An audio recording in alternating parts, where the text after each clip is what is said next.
Why did people go door to door dressed as dead ancestors, threatening to break your stove? Or listen to the trees creaking in the wind to tell the future? Let's go through the forgotten Finnish traditions before the modern-day commercial Halloween while I paint one of them. In my childhood in the 90s and even in the 2000s, dressing up for Halloween or celebrating Halloween wasn't really a thing yet in Finland, or at least it wasn't as common as in America back then, or the way it is here now. But if we go back far enough, like even a few hundred years, there was actually a similar tradition. The biggest event of the agricultural year in pre-Christian times was a harvest festival called Kekri in the fall, sometime between the end of September and beginning of November. The exact day might change based on when the harvesting and autumn plowing was done. The customs of Kekri would eventually mix in with the Christian All Saints' Day and move to November 1st, but it was still the main holiday of the year in the 19th century, even bigger than Christmas. Kekri was celebrated in honor of the god of cattle, also called Kekri. It was the end of the harvesting year and a break before the new one. It was also a time to honor the deceased and treat them well so that they would bring you good luck. It was forbidden to work because it might bother the deceased, so it was a free week for the servants when they got their pay and could go home or go look for a new job for the next farming year. Food was a big part of it, and one of the rituals was to sacrifice a sheep for the god of cattle and cook the whole thing, bones and all, to make sure next year's harvest would be successful. There was a lot of food. The preparation started the week prior.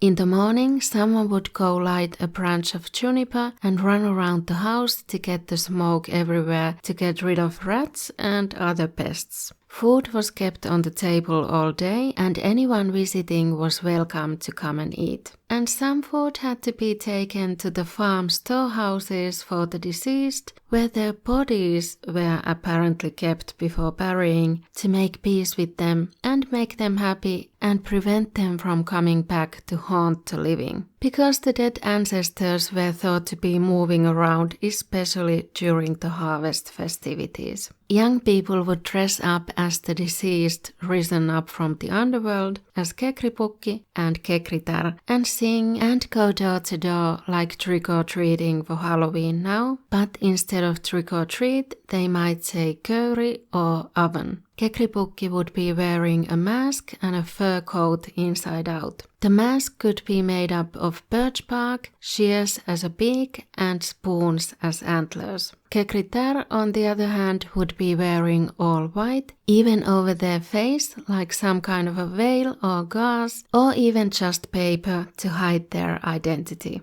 Women might also dress up as men and men as women. I decided to kind of mix and match and take some liberties with my Kekritär painting, so she has the white clothes but also a skull with antlers and the veil is pretty see-through. These were meant to be scary characters to scare the kids and make sure everyone behaved for the serious part of this occasion of remembering our ancestors. But these early trick-or-treaters would go door to door looking for hospitality and possibly threatening to push over their stove or the oven if they didn't get anything to eat or drink. But more commonly, they would pay back with a satirical poem or just wishing bad luck to the hosts, like hoping their cows get attacked by wolves if they were not treated well. People would remember the dead by certain important trees and listen to them creaking in the wind to tell the future or hear what the ancestors had to say.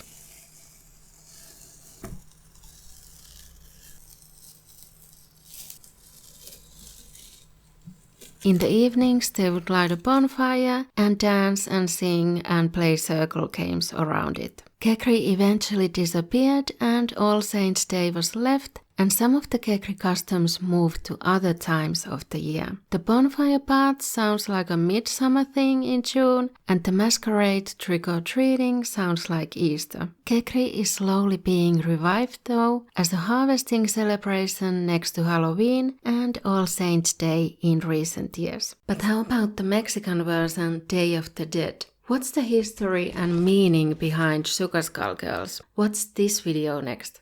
See you there.